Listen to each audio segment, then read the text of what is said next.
cannot occur until there is a change in behavior. And that's why you must write down habits you want to change, habits you must stop, and habits you need to continue. I have the privilege of sharing with you today from my wealth of experience on the subject breaking limits. I have the pedigree and the requisite experience. I am qualified, overqualified to speak on it because I have PhD in eating limits as breakfast. I've seen enough of it. And one thing about limitations is that they are everywhere. The moment you overcome one, the next minute you are faced with another one. Wahala no there.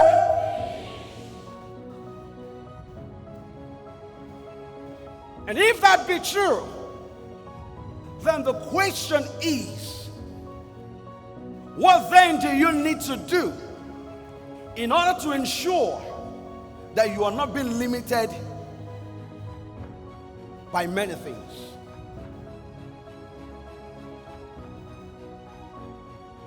Growing up as a child, life was very difficult.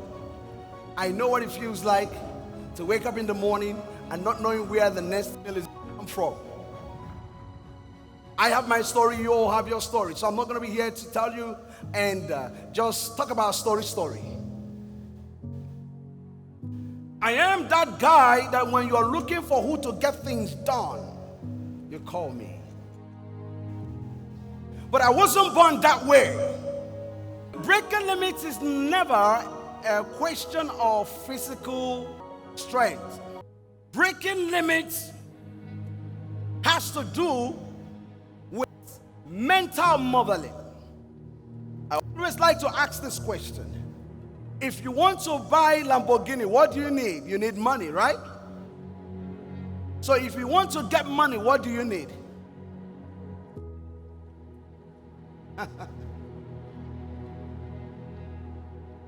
I've come to realize that most of the things we pray to God for are things that money can buy. And so I stopped praying a prayer one day, and I'm going to say that. I stopped praying, bless me, oh God. It's a prayer of an ignorant man who doesn't know what he has. My honest desire this afternoon is that the eyes of your understanding be enlightened. Because I've come to realize that we have too many people who are looking. We have few people who are seeing. And to see, you don't need the physical eyes to see. There's an eyes of the spirit that enables you to see something even when you are not looking at it. Have there been times where someone is trying to tell you something and then you suddenly say, oh, I see. Well, you were not there. But you were able to travel far. Limits are everywhere. You are not the only one with problem. And so we have external limitations. When you talk about no lights, we talk about bad government, you talk about lack of opportunities. And so if I ask you right now, what are your limitations? I know for sure that 95% of the things that I'm going to read there are external limitations. No doubt they are real. Because if you don't have money, you will not buy food. If you don't have XYZ, you will not get XYZ. I've come to realize that this world is not designed for poor man. Nothing in this world is designed for people who are economically deprived. So the external challenges are real. More importantly, you have to deal with the internal. And so sometimes we are dealing with the externals, forgetting that what is dealing with us are the internal limitations.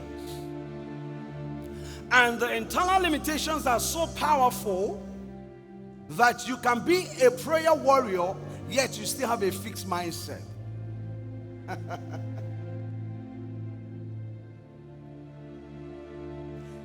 internal limitations has to do with your thought pattern.